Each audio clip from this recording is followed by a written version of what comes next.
بسم الله الرحمن الرحيم لا أقسم بيوم القيامة ولا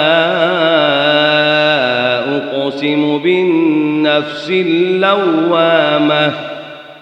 أيحسب الإنسان أن لن نجمع عظامه بلى قادرين على أن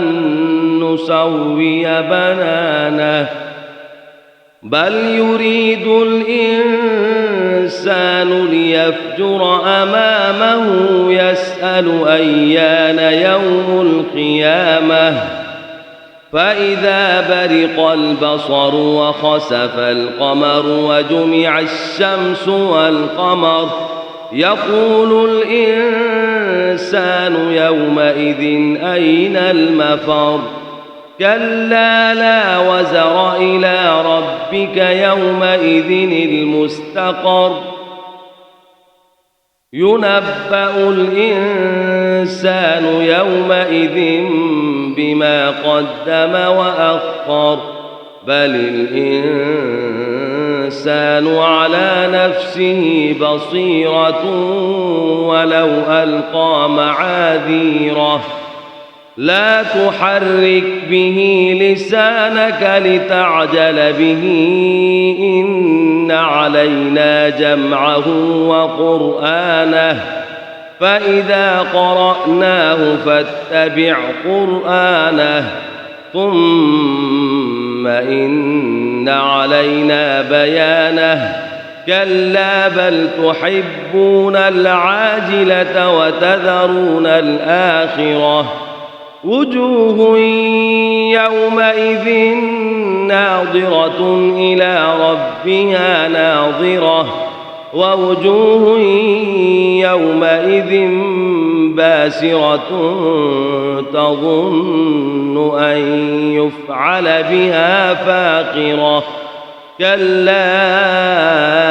إذا بلغت التراقي وقيل من راق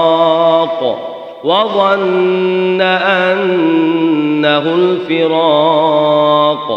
والتفت الساق بالساق إلى ربك يومئذ المساق فلا صدق ولا صلى ولكن كذب وتولى ثم ذهب إلى أهله يتمطى أولى لك فأولى ثم أولى لك فأولى أيحسب الإنسان أن يترك سدى ألم يك نطفة من مني يمنى ثم كان علقة فخلق فسوى فجعل منه الزوجين الذكر والأنثى أليس ذلك بقادر على أن يحيي الموتى صدق الله العظيم.